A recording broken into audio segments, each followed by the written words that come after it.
चलिए खबरों में आगे बढ़ते हैं। बात अब भोपाल की राज्यसभा चुनाव विवाद पर कांग्रेस का बड़ा फैसला। हाईकोर्ट में एआईसीसी ने तैयार की पिटीशन डॉक्टर विक्रम चौधरी की तरफ से कहा गया। ये बड़ा अपडेट आपको बता रहे हैं। निर्वाचन प्रक्रिया को लेकर हाईकोर्ट में चुनौती देगी कांग्रेस। चुनाव आयोग के हर स्तर पर संरक्षण मिल रहा और कांग्रेस के आरोपों पर बीजेपी का पलटवार भी सामने आया है। हाईकोर्ट के जाने का कांग्रेस को संवैधानिक अधिकार, ये अजय धवले की तरफ से कहा गया। संविधान और न्यायपालिका पर भी रखे विश्वास, अजय धवले ने कहा। कई मामलों में कांग्रेस को मिल चुकी फटकार और हाईकोर्ट में भी राहत नहीं मिलेगी, ये अजय धवले की तरफ से कहा गया है।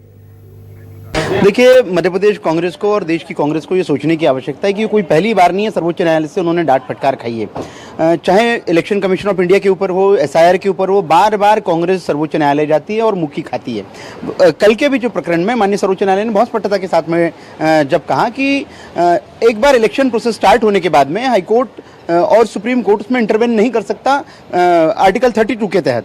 तो कांग्रेस को जो याचिका लगानी है वो इलेक्शन पिटीशन है जो ऑनरेबल हाईकोर्ट के सामने लगानी है।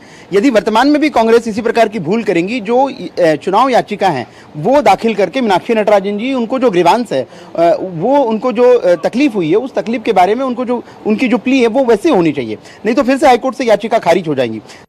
अब देखिए, ये लड़ाई अब जो है आगे बढ़ चुकी है। अब विषय मीनाक्षी नटराजन नहीं है या एक सीट राज्यसभा की नहीं है। अब हम पूरी निर्वाचन प्रक्रिया की जो पवित्रता है और निष्पक्षता है उसको बचाने की लड़ाई लड़ रहे हैं। आपने देखा होगा कि कैसे 62 विधायकों से मिलने का समय माननीय राष्ट्रपति महोदया के पास नहीं था।